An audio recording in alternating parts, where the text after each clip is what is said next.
最近这段时间，澳大利亚每次在被中国打击以后，就缩在家里躲2天，但是却又一直屡教不改，频频跳出来挑衅中国，看起来一副要在对抗中国的道路上越走越远的架势。近日更是直接喊话插手台海局势，澳大利亚已做好了万全的准备。结果这话喊完，就遭到自己媒体接丑。澳大利亚媒体《坎培拉时报》报道文章，直接大骂莫里森，真的以为我们能吓唬得了中国吗？底裤都要被掀开了，还要虚张声势。要知道，无知是不可原谅的。说实话，澳大利亚在大洋洲独占一州，不插手国际局势，过自己的小日子，应该是十分舒服的，却非要派来插手台海局势，简直就像是一点思考能力都没有。爱尔兰有记者评论澳大利亚，说澳大利亚明明非常依赖中国市场，却非要掐断自己的收入来源，简直是愚蠢中透露着狂妄自大。所以此前澳大利亚跳出来针对中国的时候，其出口支柱产业就已经经过了中国几轮制裁，以至于不少澳大利亚民众的收入直线下降。即便有欧美帮忙消耗一部分，但和中国这个超级市场相比，也是不够看的。而且澳大利亚的葡萄酒产业还和欧美相撞，导致根本卖不动。当然，这一切也真是澳大利亚政府背锅。在澳大利亚，很多官员都是美国的不理智粉丝，对美国的话是奉为信仰，所以美国说要针对中国，澳大利亚就直接上当。但是美国是好心的吗？此前有澳媒表示，在对抗中国的时候，只有澳大利亚是唯一的输家，澳大利亚跟着美国对抗中国就是自讨苦吃。现在澳大利亚能够和中国继续 battle 的地方根本没有，再到下一轮的时候，澳大利亚就真的挺互斗胜负。到时候美国还真的能帮澳大利亚兜底吗？而且此前中国专家已经说过，澳大利亚继续演进必将面临中国的反击。所以这一次澳媒的文章里，澳大利亚的政府其实已经大不得人心，政府和民众层次分歧很大，明明是头脑灵活的行为，为什么还要一直做？这是让人无法理解的。在如今危乱的趋势下，澳大利亚外长马蒂斯佩恩没有把握中澳沟通的机会，反而把中国推向了更远的地方，撕毁“一带一路”协议，这无疑是关闭了中澳恢复关系的可能性。这在澳媒看来非常愚蠢、无知且不可原谅。而就在澳媒刚说完这话，澳大利亚一名高官就直接擂鼓宣战。内政部秘书长迈克尔办公开表示，战鼓已经敲响，澳大利亚即将派遣战士出发，准备战斗。那么既然如此，中国就应该直接上拳头警告，毕竟连自己说的话都是气体，咱们又何必浪费口舌呢？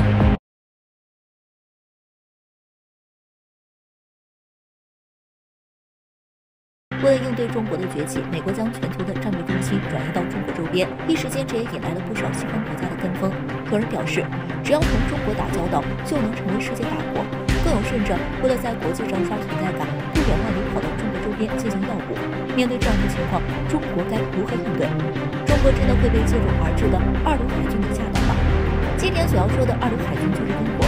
据国外报道称，一支号称过去20-30年以来英国派出的最大规模海面和空中力量的英国舰队以及空中编队，将会在下个月前往中国周边进行任务活动。当然，英国官方并不会如此直白地表露自己的真实武器，其对外宣称这是一次从印度、日本、韩国以及新加坡等国开展的一次海上交流活动。从英国方面披露的信息来看，他们对于这次武装派任务行动十分重视。从今天的来看，其派出了英国皇家海军史上最小的战舰伊丽莎白女王号。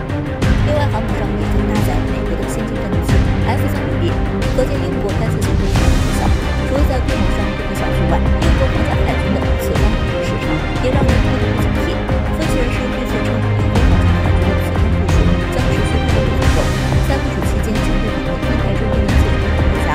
显然，英国此番很有可能是过去之后染指中国对象。我们知道，一直以来英国对海军的主力也就是说，英国此番在空中部署也将会跟随美国或者美国军队的影响。如此大费周章，也似乎是不想中国示威，但是实际效果往往不情况，中国会因此紧张吗？答案我们不知道。我们知道，最新通过的世界海军显示，中国海军会在世界杯紧随美国，而且同时按照英国海军目前的看，不少分析人士指出，中国将在2026年但是现在的中国海军已经不是美国的就连美国也担心现在，如果这些海军让中国海军在中国的实力，就可能会展现中国海军的实力。毕竟中国海军实际上没有几个国家能够做到，因此英国真的有一个区区的航母战斗区就能够吓唬得了中国吗？要学着美国那样，也得有一定的实力和支撑，别再做着这个用帝国的美梦。值得注意的是，澳大利亚媒体以一位克莱登身份表示，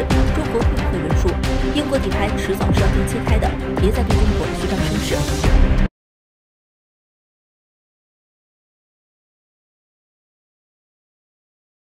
随着时代的进步，中国的科技力量和军事力量也在飞速发展。中国的国防力量研究不仅在战斗机、航母上探索，无人机也是重点研究的对象之一。曾被外媒一度指认为是绣花枕头的无人机，如今在中东地区的销量惊人，这些媒体遭到实名指认。根据美国国防新闻最新报道，近年来中国向中东地区、沙特阿拉伯和阿联酋掌控的武器供应急剧上升，从2015年的169%增加到了368%，而这些出口的武器当中，无人机便占据了很大一部分。早前数据显示，沙特阿拉伯在先后购买了CH-4无人机和运龙2无人机2款无人机的数量加起来有30多架，此后又表示将从中国再次购进258架运龙2无人机，并与中国保持长期军事伙伴关系。与此同时，阿联酋掌国也从中国购进运龙1无人机，之后不久便与中国签订了运龙2的购买合作协议。阿布扎比方表示，非常希望能从中国获得更多的无人机和军事力量。此后，中东战场也出现了运龙2之争，中国先后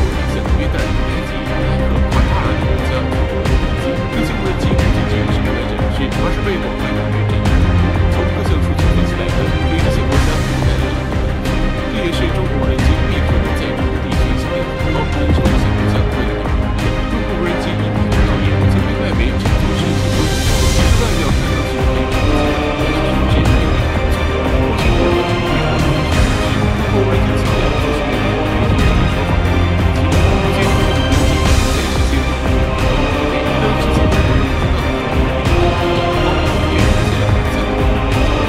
中国目前的中国无人机总数量超过100万，而美国媒体目前对中国无人机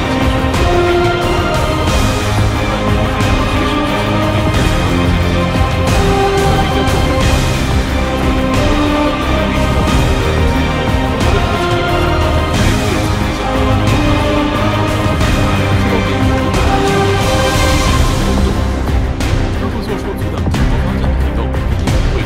比。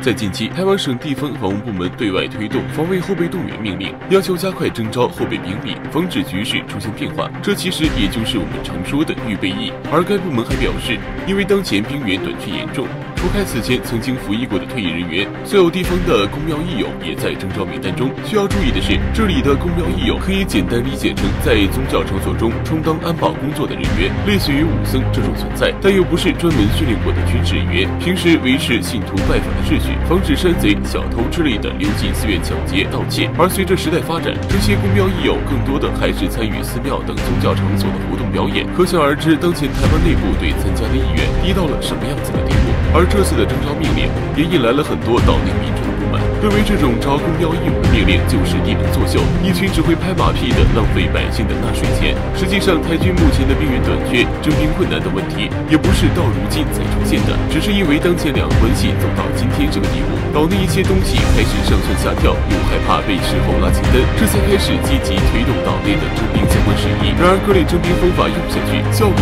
却相当糟糕。为了完成绩效，台军甚至连美人计都用上了，结果兵没招几个，反而招来了一堆性骚扰的。此外，即便招到了一些人，但台军的战斗力也是典型的草莓兵。前几年，台湾陆军特战4营弄出了520公里行军的任务，本来是想对岛民进行宣传，结果这520公里的路，草莓兵拖拖拉拉，不是嫌太累，就是要休息，硬是活活走了23天的时间。平均一下，每天行军20来公里，被网上一顿臭骂，作秀不成反图丑。这种情况有台媒就吐槽，大陆那边征兵广告都是老交美国，那匹配是真派的。台湾这边结果却是优秀的面对这种上下不讨好的局面，台军内部的征兵人员也是颇为委屈。有内部人士在网上吐槽，当前岛内舆论相当恶劣，一些人天天在网上喊着要打仗要响应，但这些人却从来没有参军。不过就是这句话，有台媒一些名嘴强行偏见，因为台媒不能这么报道，家丑不可外扬，你怎么能说实话呢？很有意思的是，在2020年11月份，台岛内有一个针对年轻人的民调，采访对象都是18至25岁的台湾年轻人。调查结果发现，有超过96%的人表示愿意打仗，但对于自己需要去参军上战场，结果却有超过87%的人表示拒绝。从这个夸张的比例中，